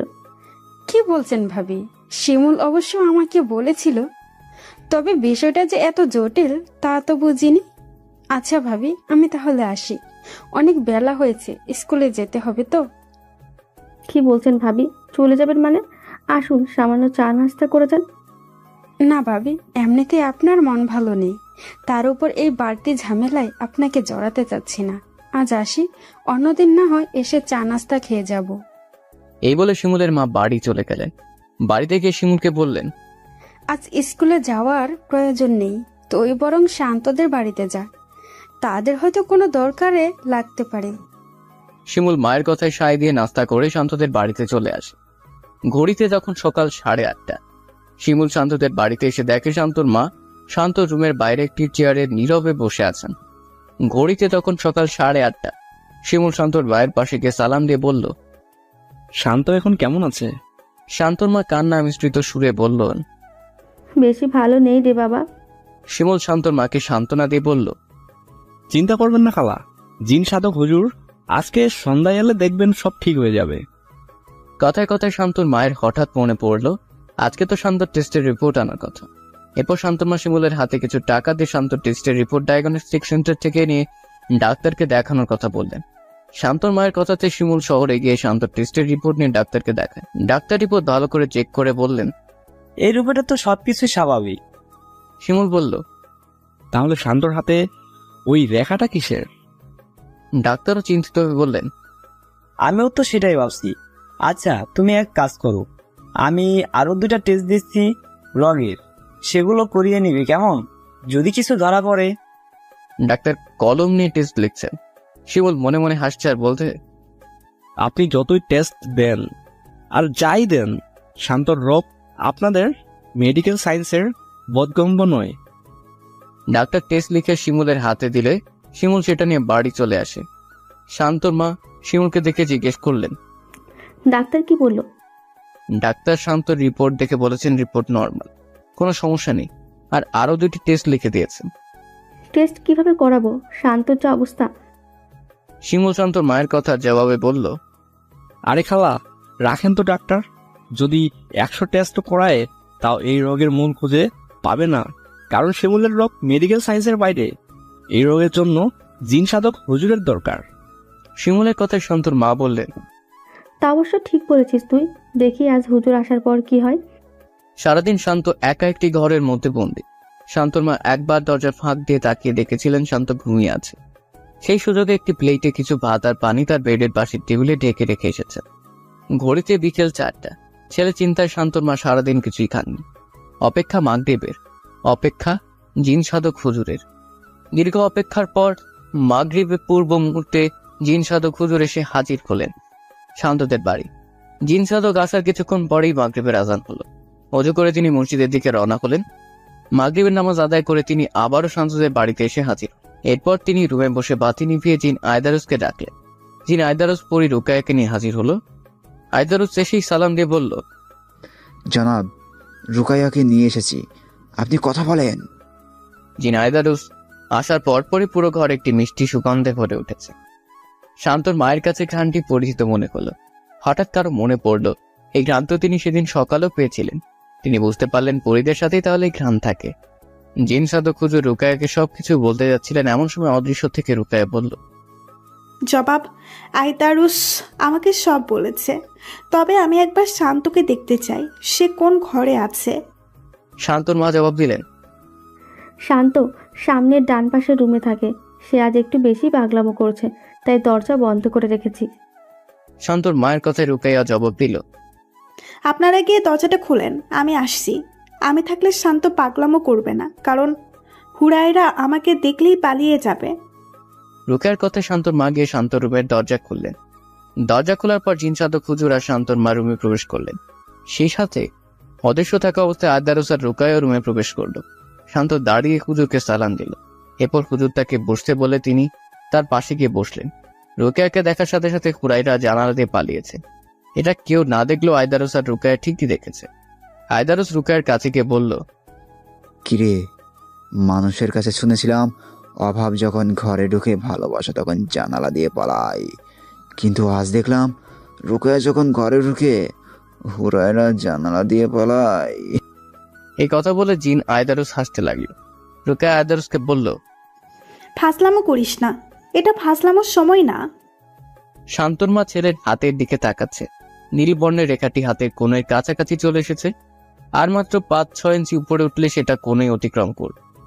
রোকেয়া ভালো করে শান্তর হাত দেখলো, সেই সাথে গোলাপটাকেও ভালো করে দেখলো। এই গোলাপটার নাম হচ্ছে জীবান। রোকেয়ার বুঝতে বাকি রইল না হুরায়রা এই ছেলেটার সাথে কি করতে চাইছে।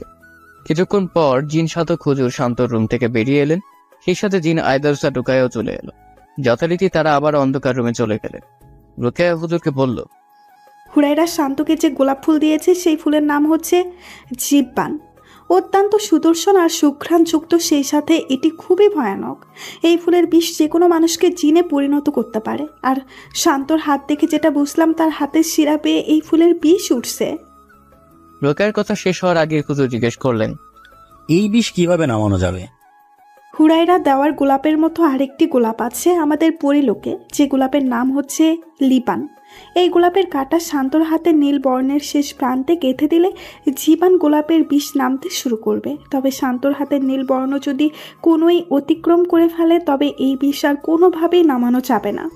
এই কথা শুনে হুজুর বললেন, শান্তর হাতের নীলবর্ণ তো কোণের কাছ চলে গেছে, আর কয়েক ঘন্টা পার হলেই সেটা কোণই অতিক্রম করবে। এত কম সময়ের ভিতরে কি এই গোলাপ সংগ্রহ করা সম্ভব?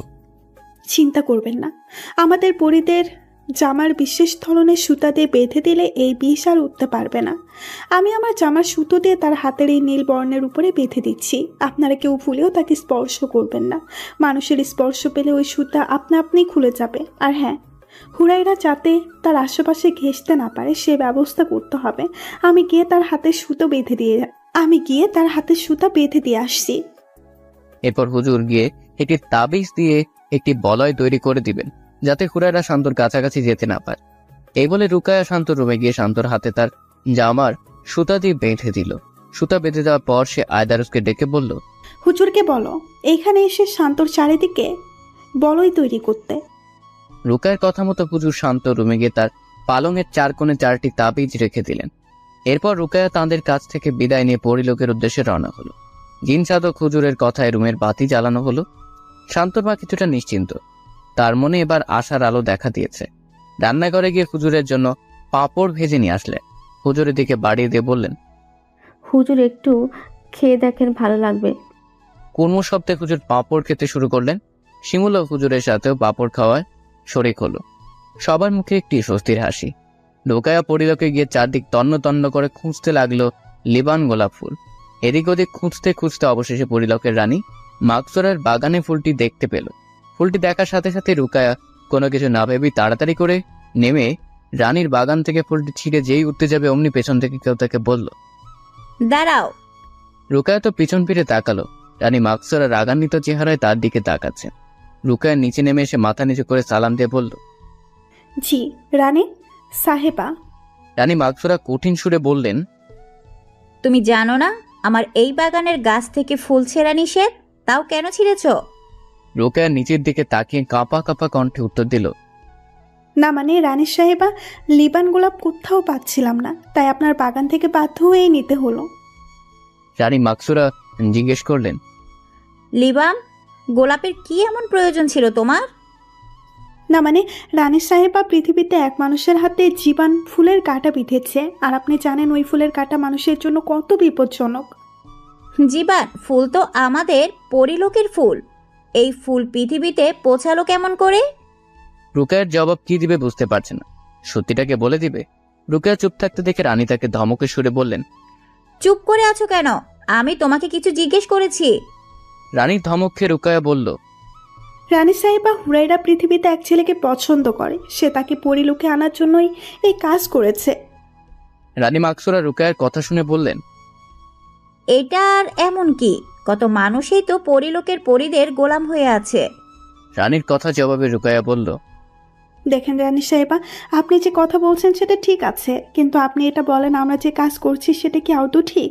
তাছাড়া পৃথিবীর ওই ছেলেটা তার বাবা মায়ের একমাত্র সন্তান, তাকে তার বাবা মায়ের কাছ থেকে কেড়ে নিয়ে এলে ওই মায়ের অভিশাপে আমাদের ভয়াবহ পরিণতি হতে পারে।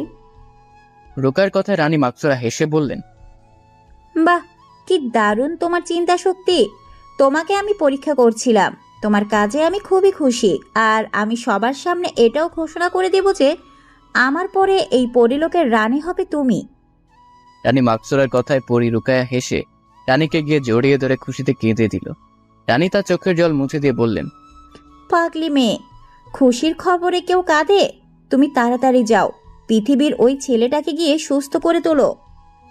রুকায়া রানীর কাছ থেকে বিদায় নিয়ে পৃথিবীর উদ্দেশ্যে রওনা হলো।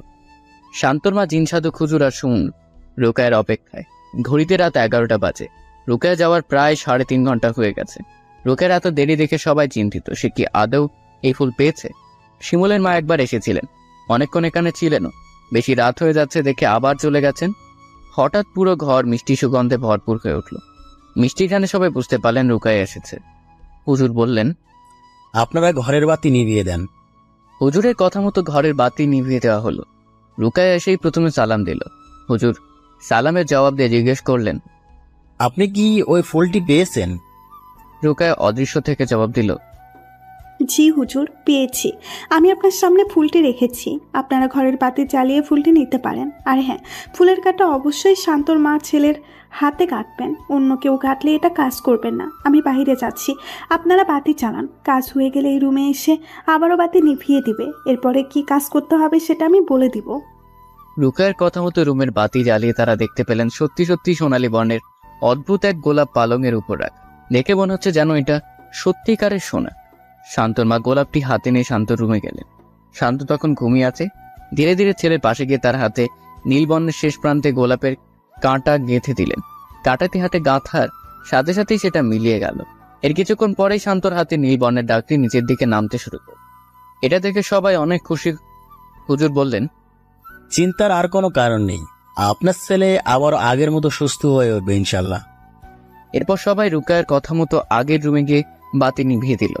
রুকায়া এসে সবাইকে বলল, আপনারা আর কোনো চিন্তা করবেন না, শান্তর আর কিচ্ছু হবে না। আপনার ছেলে রাতের মধ্যে পুরোপুরি সুস্থ হয়ে উঠবে, আর হুরাইরা যেন তার কাছে ঘেঁষতে না পারে, সেজন্য আমি তো আছি, আর হুজুরও আছেন। আপনাদের প্রতি কৃতজ্ঞতা রইল। আপনি কেন কৃতজ্ঞতা জানাচ্ছেন? কৃতজ্ঞতা তো জানাবো আমরা। আপনি সাহায্য না করলে শান্তকে হয়তো বাঁচানো পারতাম না। সবই আল্লাহ তাআলার ইচ্ছা। তিনি যাকে বাঁচাবেন তাকে কেউ মারতে পারবে না, আর তিনি যাকে মারবেন তাকে কেউ বাঁচাতে পারবে না। আমি আজকের মতো বিদায় নিলাম, সবাই আমার জন্য দোয়া করবেন। এই বলে রুকায়া সেখান থেকে বিদায় নিল। রুকায়া চলে যাওয়ার পর হুজুরও বিদায় নিতে চেয়েছিলেন, কিন্তু শান্তর মা হুজুরকে আসতে দেননি। সেই রাতে শিমুল আর হুজুর শান্তদের বাসায় থেকে গেলেন। শিমুল রাতে হুজুরের পাশেই ঘুমালো। ঘড়িতে রাত 1টা। হঠাৎ ঘুম ভাঙল শান্তর। পুরো শরীর জ্বরে মনে হচ্ছে, হাতে ব্যথাও নেই। নীলবর্ণের ডাকটি যেন কোথায় মিলিয়ে গেছে। শান্ত হঠাৎ শুনতে পেল জানালার বাইরে থেকে কেউ বলছে, আমাকে ক্ষমা করে দিও শান্ত, আমি তোমাকে ভালোবেসে পেতে চেয়েছিলাম।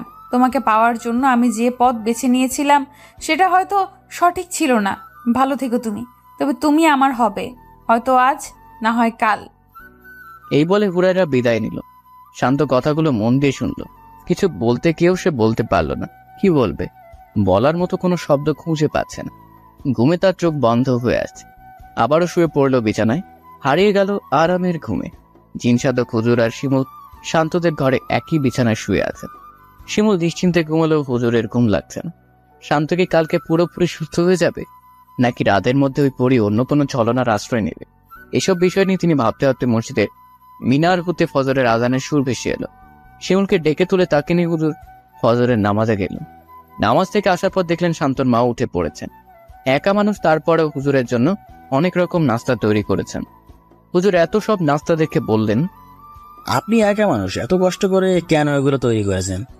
শান্তর মা কাতর সুরে বললেন, হুজুর, আপনি আমার ছেলের জন্য যা করেছেন তার তুলনায় এইসব নাস্তা তো কিছুই না। শিমুলকে সাথে নিয়ে হুজুর নাস্তা শেষ করলেন। এরপর ধীরে ধীরে শান্তর ঘরের দিকে গেলেন। শান্ত ঘুম থেকে উঠে দাঁত ব্রাশ করছে। ছেলেকে রোগমুক্ত দেখে শান্তর মা অনেক খুশি হলেন। এরপর শান্তকে কিছু নাস্তা দিয়ে দিলেন খাওয়ার জন্য। হুজুর তাদের কাছ থেকে বিদায় নিলেন। যাওয়ার সময় শান্তর মা হুজুরের হাতে 30,000 টাকা দিয়ে বললেন, হুজুর, ইচ্ছে ছিল আপনাকে আরও বেশি দিই, কিন্তু এই মুহূর্তে ঘরে এতটুকুই ছিল।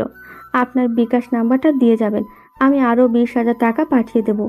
হুজুর অবাক হয়ে বললেন, আমাকে এত টাকা কেন দিচ্ছেন? টাকা 2-3 হাজার দিলেও তো অনেক বেশি। কি বলছেন হুজুর? ছেলেকে প্রথম দিন ডাক্তারের কাছে নিয়ে গিয়ে ডাক্তারের ফ্রি টেস্ট সব মিলিয়ে 8,000 খরচ হয়েছে। যদি এখনও তাকে ডাক্তারের চিকিৎসা করাতাম হয়তো ছেলে আমার ভালো হতো না, কিন্তু 50,000 টাকা তো খরচ হতোই। ডাক্তারকে যদি এত টাকা দিতে পারি তো আপনাকে কেন দেব না? আপনি আর মানা করবেন না প্লিজ। শান্তর মায়ের পীড়াপিড়িতে তিনি টাকা নিতে বাধ্য হলেন। তবে বিকাশ নাম্বার কিছুতেই দেননি। ওনার ভাষ্যমতে এই টাকাই তিনি বেশি নিচ্ছেন। সবার কাছ থেকে বিদায় নিয়ে হুজুর নিজ বাড়ির উদ্দেশ্যে রওনা। শান্ত স্কুলের জন্য তৈরি হতে লাগলো। তখন শান্তর মা বললেন, আজ বাদ দে বাবা, কাল থেকে না হয় স্কুল যাবি। তোর ওপর দিয়ে অনেক ধকল গেছে। মায়ের কথা শান্ত আজ স্কুলে গেল না। কিছুক্ষণ পরেই শান্তর বাবা ফোন করলেন। ছেলের অবস্থা সম্পর্কে জানতে চাইলেন। শান্তর মা সব ঘটনা খুলে বললেন। সব শুনে শান্তর বাবা বুঝতে পারলেন এই জিন সাধক আসলে অন্য সব জিন সাধকের মতো ভণ্ড নয়। উনি সত্যিকার অর্থে একজন সৎ, নিষ্ঠাবান, পরোপকারী জিন সাধক। শান্তর বাবা নিজের ভুল বুঝতে পারলেন। এরপর শান্তর মাকে বললেন তিনি এই মাসেই দেশে ফিরে আসবেন। আসার পর হুজুরের সাথে দেখা করবেন। বিকেলে আবারও পাড়ার মাঠ জমে উঠল। এই 2 দিন শান্ত আর শিমুল মাঠে খেলতে যায়নি, তাই মাঠের অন্যরা তাদের অনেক মিস করেছে। আজ তারা মাঠে যাওয়ায় সবাই খুব খুশি। সারা বিকেল খেলাধুলা করে দুজনেই একসাথে বাড়ি ফিরে এলো। ছেলেকে এমন হাসি খুশি দেখে শান্তর মাও বেজায় খুশি। পরের দিন থেকে শান্ত যথারীতি স্কুলে যেতে শুরু করলো। ইদানিং শান্তর মধ্যে একটা ভালো পরিবর্তন লক্ষ্য করা যাচ্ছে। সে আগের চেয়ে পড়ায় অনেক বেশি মনোযোগী। স্কুলের স্যাররাও এটা দেখে অবাক যে শান্তর পড়ালেখার কথা শুনলেই মাথা ব্যথা শুরু হয়ে যেত, সে কিনা ক্লাস 10-এর কঠিন কঠিন অঙ্ক নিমিষেই সমাধান করে দিচ্ছে। প্রতিদিন স্কুলে যাওয়া, বিকেল হলে মাঠ আর সন্ধ্যা নামলে পড়ার টেবিলে এভাবেই চলতে লাগলো দিন। প্রায় 2 মাস পর শান্তর বাবার দেশে ফিরে এলেন। গত মাসে আসার কথা থাকলেও নানা জটিলতায় আসতে পারেনি। আসার পথে বিদেশ থেকে অনেক মূল্যবান আতর কয়েকটি দামি পাঞ্জাবি পিস নিয়ে আসলেন জিন সাধক হুজুরের জন্য। দেশে আসার পরের দিন জিন সাধক হুজুরকে ফোন দিয়ে নিজের পরিচয় দিয়ে বাড়িতে আসার জন্য বললেন। শান্তর বাবার ফোন পেয়ে জিন সাধক হুজুর জোহরের নামাজ শান্তদের বাড়ির পাশের মসজিদে এসে পড়লেন। শান্তদের বাড়িতে মসজিদের ইমাম সাহেবেরও দাওয়াত ছিল। জোহরের নামাজের পর ইমাম সাহেব আর জিন সাধক হুজুর শান্তদের বাড়িতে এলেন। শান্তর বাবার সাথে সালাম বিনিময় করে মুসাফা করলেন। শান্তর বাবা এক দৃষ্টিতে তাকিয়ে রইলেন হুজুরের দিকে। একদম সাদাসিধে পোশাক, নেই কোনো জাঁকজমকতা, গলায় ঝুলছে একটি গামছা, হাতে পুরনো একটি লাঠি, মুখ ভর্তি সাদা দাড়ি, কিন্তু পুরো চেহারা জুড়ে আলাদা এক মাধুর্যতা। শান্তর মা অনেক রকম রান্না করেছেন। হুজুর তো এত সব রান্না দেখে অবাক, সেই সাথে কিছুটা রাগও করেছেন, কারণ তিনি অপচয় একদম পছন্দ করেন না। পরে পরিস্থিতি বুঝে নিজের রাগটাকে সামনে নিয়ে খাবার খেতে শুরু করলেন। খাবার শেষ করার পর শান্তর বাবা মসজিদের ইমাম সাহেবকে একটি পাঞ্জাবির কাপড় গিফট দিলেন। মসজিদের ইমাম সাহেব এটা পেয়ে অনেক খুশি হলেন। এরপর তাদের কাছ থেকে বিদায় নিলেন। ইমাম সাহেব বিদায় নেওয়ার পর শান্তর বাবা দীর্ঘক্ষণ জিন সাধক হুজুরের সাথে কথা বললেন। কথায় কথায় জানতে পারলেন তিনি আসলে সাধনা করে জিন আয়দারুসকে বশে আনেননি। কোন এক ঘটনাক্রমে তিনি জিন আয়দারুসকে এক বিপদ থেকে রক্ষা করেছিলেন। সেই থেকে জিন আয়দারুস ওনার সঙ্গে থাকে, ওনার ডাকে সাড়া দেয়। যাওয়ার সময় তিনি হুজুরকে 2টি পাঞ্জাবির কাপড় আর একটি দামি আতর আর একটি খামের ভেতর 50,000 টাকা দিলেন। ইমাম সাহেব পাঞ্জাবের আতর গ্রহণ করে খামের ভেতর কি আছে সেটা জানতে চাইলেন। শান্ত বাবা একটু ইতস্তত করে বললেন, না মানে সেদিন তো আপনাকে কিছু দিতে পারেনি, তাই এখানে কিছু টাকা দিলাম, আমার পক্ষ থেকে উপহার। যে উপহার দিয়েছেন তাতেই আমি খুশি। দয়া করে আপনি এই টাকাগুলো রাখুন। মানুষকে জাহান্নামে নিয়ে যাওয়ার এই টাকাই দায়ী। আপনি এই টাকা দিয়ে কিছু গরিব এতিম অসহায়দের খাবার দাবারের ব্যবস্থা করবেন। মনে করবেন আমার পাওনা হয়ে গেছে। এই বলে হুজুর টাকার খাম শান্তর বাবার হাতে দিয়ে বিদায় নিলেন। জিন সাধক হুজুর চলে যাওয়ার পথে শান্ত বাবা মুগ্ধ দৃষ্টিতে তাকিয়ে রইলেন আর ভাবতে লাগলেন, উনি যদি চাইতেন টাকার পাহাড় বানাতে পারতেন, কিন্তু তিনি সাদাসিধে জীবনটাকেই বেছে নিয়েছেন। পৃথিবীতে আজও এত ধার্মিক লোক আছে, সত্যি ভাবতে অবাক লাগে। শান্তর সাথে পরীর এই ঘটনার প্রায় 3 বছর হয়ে গেছে। এরই মধ্যে সবাই ঘটনা ভুলে গেছে। শান্ত এখন কলেজে পড়ে। এমন একদিন কলেজ থেকে বাড়ি ফিরছিল, হঠাৎ করেই এক অতি সুন্দরী মানবীর সাথে তার ধাক্কা লাগলো। মেয়েটিকে দেখতেই শান্ত একেবারে হা হয়ে গেল। শান্ত কিছু বলার আগে মেয়েটি বলল, সরি, আমি আসলে দেখতে পাইনি। এরপর শান্ত মেয়েটির হাত থেকে পড়ে যাওয়া সব বই তুলে দিল। মেয়েটি ভুল করে একটি ডায়েরি শান্তর হাতে ফেলে দ্রুত চলে গেল। শান্তর হাতে যে ডায়েরিটা রয়ে গেছে সে নিজেও এটা খেয়াল করে। আনমনে হেঁটে চলছিল সে। হঠাৎ করে মনে পড়লো আমার হাতে তো মেয়েটির ডায়েরি রয়ে গেছে। কৌতূহলবশত ডায়েরিটি খুলে দেখলো সেই ডায়েরির প্রথম পাতায় লেখা, হঠাৎ ভুল করে নয়, ইচ্ছে করে দিয়েছি। আমার ফোন নাম্বার দিলাম, তোমার ফোনের অপেক্ষায় থাকবো। শান্ত পকেট থেকে মোবাইল বের করে নাম্বারটিতে কল করলো। ওপাশ থেকে মিষ্টি স্বরে একটি মেয়ে বলল, আমি জানতাম তুমি ফোন করবে, তোমাকে যে কল করতেই হতো। আমি তো কথাই বললাম না, তুমি কি করে বুঝলে তাহলে আমি কল করেছি? ওপাশ থেকে মিষ্টি সুরে মেয়েটি বলল, আমি যে তোমার নিঃশ্বাসের সাথে মিশে আছি, আমি হুরায়রা। শান্তর কাছে নামটি যেন পরিচিত মনে হলো। হঠাৎ মনে পড়ল তার সাথে যে ছলনা করেছিল সেই পরী হুরায়রা নয়তো। তাই সে তাকে জিজ্ঞেস করলো, তুমি কি পরিলোকের হুরাইরা? মেয়েটি হাসতে হাসতে বলল, পরিলোকের হুরায়রা হতে যাব কেন, আমি মানবী হুরায়রা। দীর্ঘক্ষণ হুরায়ের সাথে শান্তর ফোনে কথা হলো। এইভাবেই হুরায়রার সাথে শান্তর প্রেমের সম্পর্ক গড়ে ওঠে। পরিলোকের রানীকে অনেক কষ্টে বুঝে হুরায়রা পৃথিবীতে এসেছে। যতদিন শান্তর বাবা মা বেঁচে থাকবেন ততদিন শান্তর সাথে হুরায়রা মানবী রূপেই থাকবে। শান্তর বাবা মা মারা গেলে হুরায়রা শান্তকে নিয়ে পাড়ি জমাবে পরিলোক।